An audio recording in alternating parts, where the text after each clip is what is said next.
It's presidential, the outcome evidential. We strive for higher mental. This time no accidental. We shine because we special.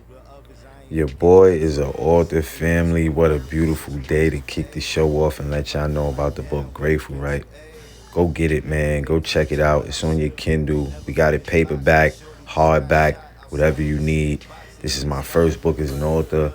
I'm proud of myself. I'm proud of everybody that's supporting, man. Let's go. Beautiful day. Or maybe this one, it ain't meant for Hey, you. man, shout outs to I Am Mastery Academy. That's the academy that's teaching people how to learn and earn on the go, teaching people how to invest and be on the right side of money. Shout outs to Doc Spills and all the educators over there that's teaching people, whether it's levels, colors, harmonics, with simply teaching people how to learn and invest. And you can just match your colors. That's what we learned from day one. So get with me. That's at Read, Remember, Repeat or at Big MUGGA. Those are my Instagrams. And let's get this money, family. Miraculous morning, gang.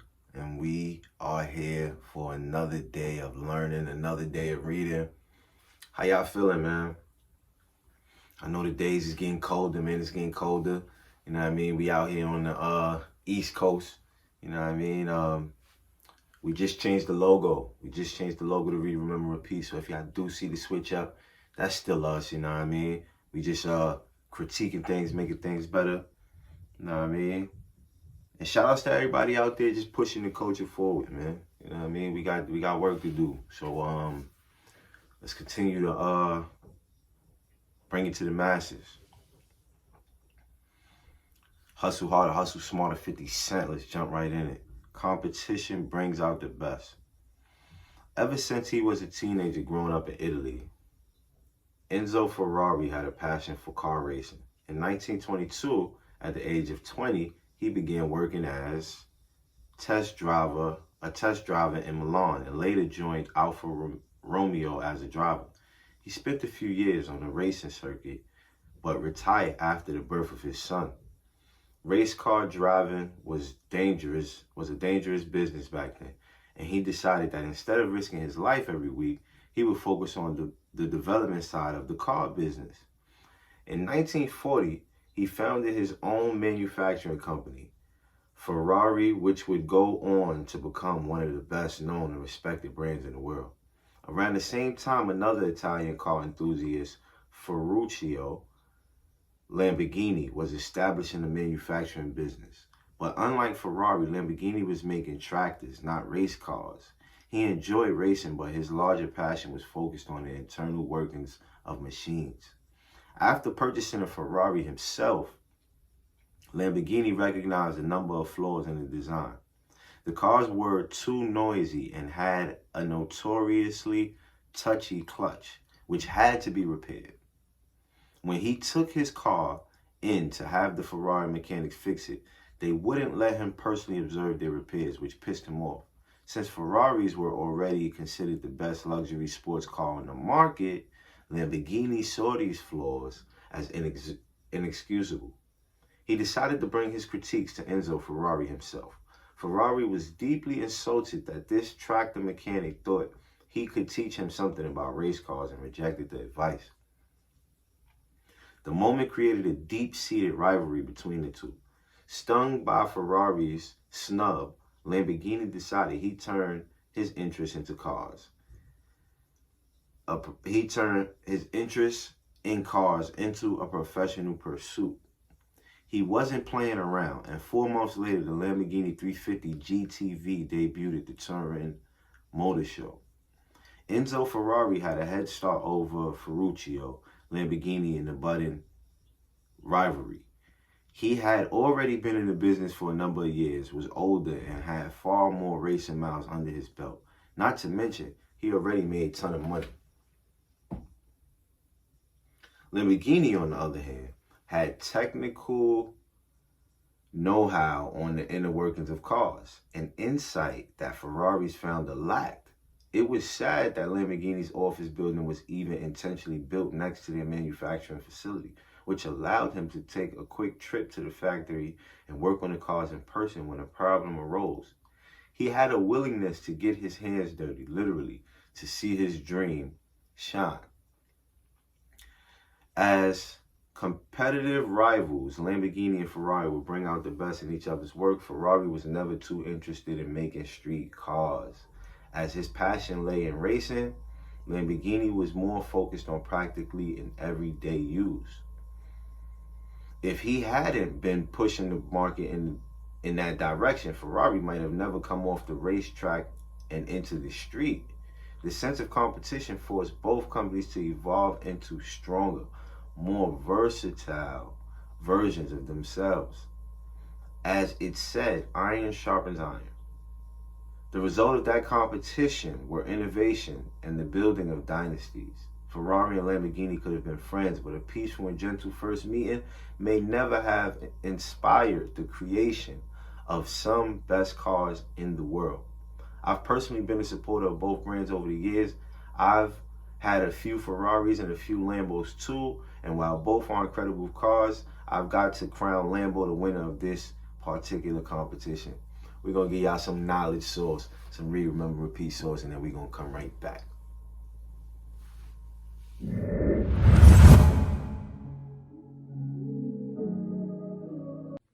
Hey, so during the Hot Ones interview, my mouth was on fucking fire. But besides that, I named a few books that helped impact me, that, you know, I felt like helped boss me up, boss my mentality up. And people have been hitting me up, you know, on a lot on the comments and just like in DMs and texting me like, yo, what's the name of them books? What's the name of them books? So for the people who are interested, I actually have some of the books right here. So these are a few of the books that I like. You know, I'm going to let y'all know the books I just am reading right now and the books that I read. Like, I just started reading Becoming Supernatural. It's already fire, though. It's already really good. A lot of people I know swear by this book, like No ID. I know Janae just started reading it as well, and she really likes it. The Energy Codes is another one I just started, and it's already fire. You know, I would suggest it already.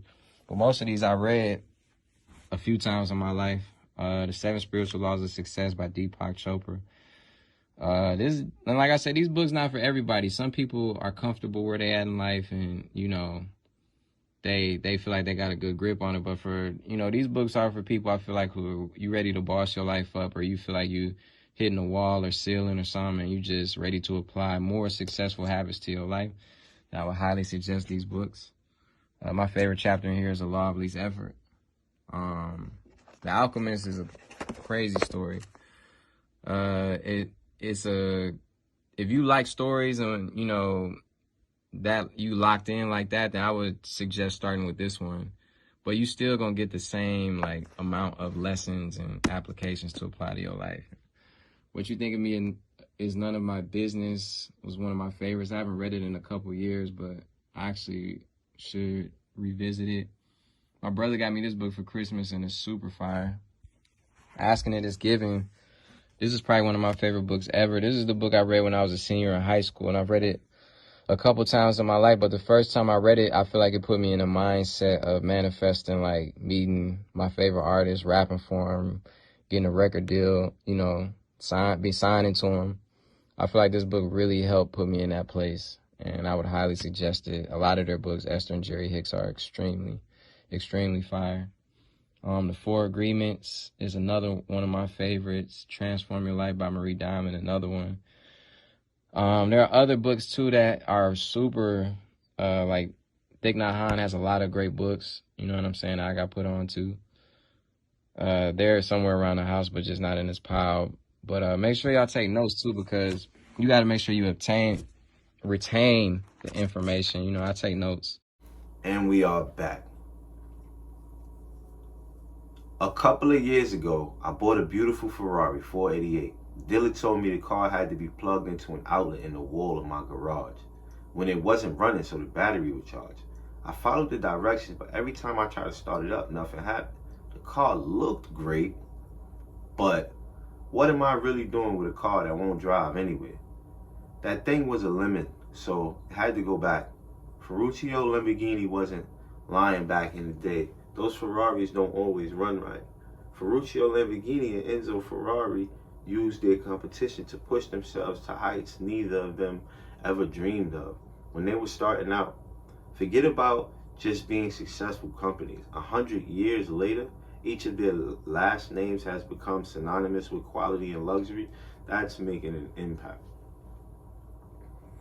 I really believe that the better your opponent is, the better you become. It was true in the luxury auto business, and it's true in almost every field. It's certainly at the front of my mind whenever I start working on a new project. Take music. Whenever I'm about to hit the studio, I try to think about all the great musical moments I've experienced from different artists.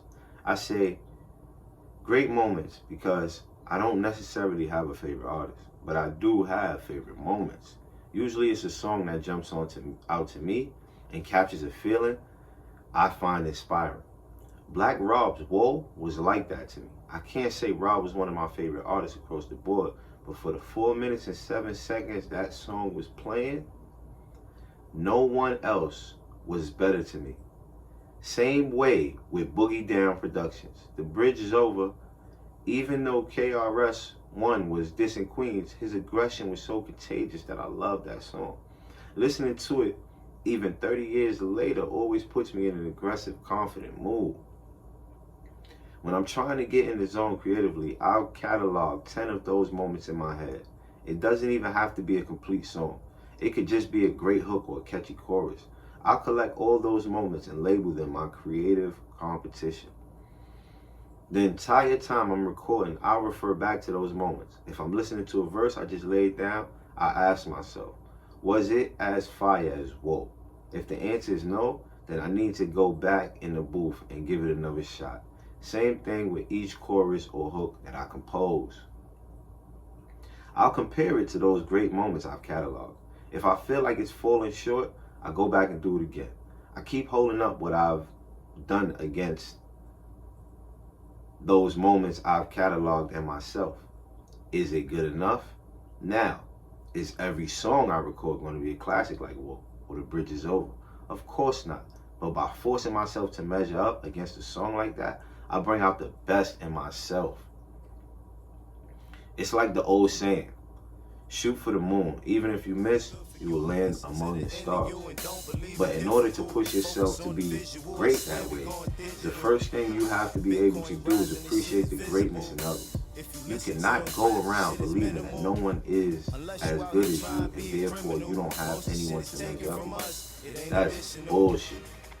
No matter what you do or what you feel, there is someone else great in it too. So instead of believing your own hype, identify that individual and make them your competition. People like to say I'm a hater, but nothing can be further from the truth. What I am is an appreciator. I'm always appreciating what other people are doing. Competing is not hating, it's actually putting appreciation into action. You must be an appreciator no matter what you do. Let's say you're a novelist. Identify whoever the writer you think is the best and measure whatever you write against it. If you're an architect, walk around your city and measure yourself against the most beautiful buildings you see.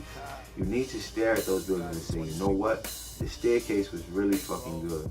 And then store it away in your mind. And if you really think your work is nicer than anything you see, compare yourself to whoever built the Eiffel Tower or the Taj Mahal. No matter how confident you are in your own abilities, there's still someone out there for you to compete against.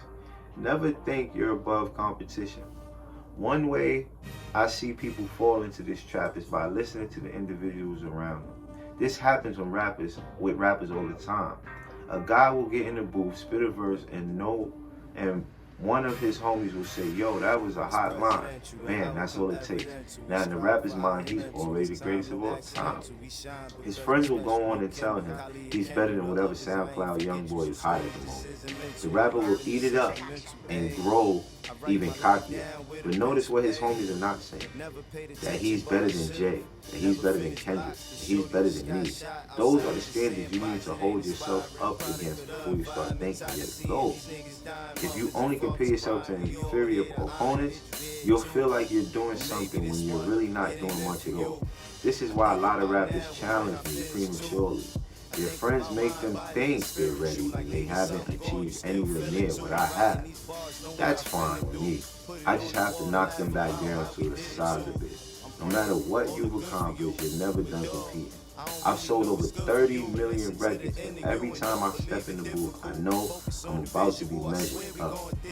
Not against anyone else either, against myself. Whenever I put a new song out, people are going to say, that's cool, but it's not like when you first did it. I used to get frustrated with that response, and now I accept it. I'm not going to get another chance to make a first impression. Until I put down the mic for the final time, I'm going to be locked in, a rivalry with myself. That doesn't frustrate me anymore. I'm dope. Why would I be mad at the comparison? Now I just need to go out and be myself. Family, you already know. You know what I mean? That was Remember Repeat's time. We stopped at the Bizville boot camp. Man, write in the comments, man. Let me know what's going on. Let me know how y'all feeling. If y'all want to be a part of the umbrella, yeah, man. Remember Repeat, the loudest read show on the planet. It is. We shining a billion watts, we tying a trillion knots. They trying to boycott, they want with the boycott. Damn. And make sure you guys are juicing, man. Make sure you're getting that 100% cold pressed juice at Rise Juice.